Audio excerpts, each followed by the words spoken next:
The Google Pixel 7a on Android 14 is the only phone you need to buy in 2023. Let's talk about that. Hi guys, I'm Ryan Thomas, and I get asked a lot, what is the best phone to buy right now? Or my contract is up and I want a new phone, which should I buy? And before, I would usually go, well, that depends on your preferences, your budget and so on, but not anymore. I just take this puppy out of my pocket and show it to them. The Pixel 7a has replaced my more expensive devices because not only does it do everything I need it to do, it excels in the key areas that people actually care about. The most important features that people look at when they buy a new device are the cameras, battery life, the design and the display. And Google has balanced all of these things whilst keeping the price down so that most people here in the West can afford the Pixel 7a. Google of course upped the display's refresh rate from 60Hz to 90Hz this time around, making it feel smooth and fluid, but also more efficient than the Quad HD 120Hz panels that not only take more battery power themselves, but also require more processing power to run because they need to refresh simply more pixels per second. And the OLED display here with the Pixel 7a is a nice panel. Not once did I think, you know what, this needs to be crisper or smoother, not once. And at 6.1 inches, it strikes a great balance by being easily pocketable, but also large enough to enjoy content on a daily basis. Oh, and it's a flat screen too, which is far more practical than the fancy curved one, if you ask me. Speaking of practicality, there is one specification. It has 8 gigs of RAM, the Google Tensor G2 processor, and 128 gigs of storage. It is that simple. The only decision you need to make is what color you want your Pixel 7a to be. There are some gorgeous colors on offer here, and I think the coral is absolutely stunning, but if you prefer an understated look, this charcoal option is also very good. This thing looks far cleaner in real life than the renders that you see online. I really want to make it clear that I really wasn't for the metal camera bar in place of the glass one on the previous models when I first saw it online, but when holding it in my hand, it looks far less jarring, and actually I've come to quite like this design change. The hardware is actually really nice too.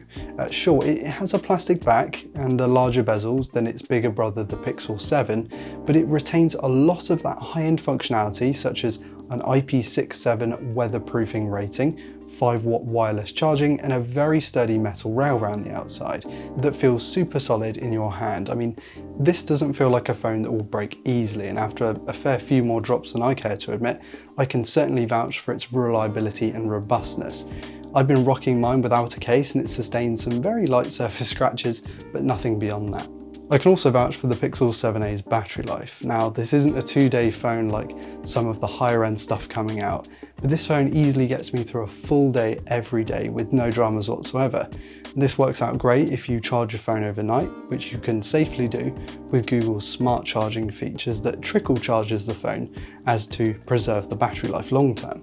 My typical day has the screen at around 50 to 80% brightness, some Bluetooth streaming for around 30 minutes per day, mostly Wi-Fi usage and some LTE thrown in there at points as well, and mostly scrolling through social media. It's not going to win any longevity awards, but it does the job well, and I think most people will have no problems with the Pixel 7a's battery life. And the same goes for the Pixel 7a's performance. Google's Tensor G2 is a solid upgrade from its predecessor, though Snapdragon and Bionic processors still have Tensor's number. In benchmarks, they wipe the floor with this, but practically speaking, you won't notice a slowdown or any hiccups with the 7a. It's a very different thing to use than it is to benchmark. It can get a little toasty when you're pushing it, especially on LTE and 5G, but in my experience, day-to-day performance is more than adequate, especially at this price point, and I think that's what matters to most people. It's not a gamer's phone, but that isn't to say you can't play games on it. It's just more when you do, you'll need to reach for a charger quite a bit quicker than if you were to use a Qualcomm-powered device. If there's one thing that Google does better than the rest though, it's the point-and-shoot camera experience on its Pixel devices, and the 7a is absolutely no different to that. There is no other phone maker that can compete with how reliable the Pixel phones are when it comes to capturing a keeper, and at $499 there's just no competition. The Pixel 7a captures natural colour, characterful contrast, and it even gives you the tools to adjust white balance and exposure should you want to, without making things overly complicated. It doesn't seem to matter whether you're in low light, harsh light, or just bright light. The Pixel 7a can take some great images with its 64 megapixel main sensor, 13 megapixel ultra wide, and 13 megapixel selfie shooter too. Portrait mode isn't exactly perfect, and there were instances where subject cutout and separation were a little too much for the 7a, but for the most part it was able to capture a convincing portrait shot. Most people are going to be more than happy with the Pixel 7a's images, and that's before we even get into sort of the long exposure, the magic eraser features that can allow you to get shots that you simply wouldn't be able to get without these. They aren't 100% every time, but they are mega impressive when they land, and one of the first things that comes up when I speak to people about Pixel phones is, oh, that's the phone where you can erase stuff in the images. Clearly Google is marketing that feature well. Android 14 improves the Pixel 7a's software experience by tweaking how Android uses resources to increase battery life. It also adds a new app cloning feature that allows you to duplicate an app, making life easier for those with 2 accounts for a service that doesn't allow you to have 2 accounts logged in at once.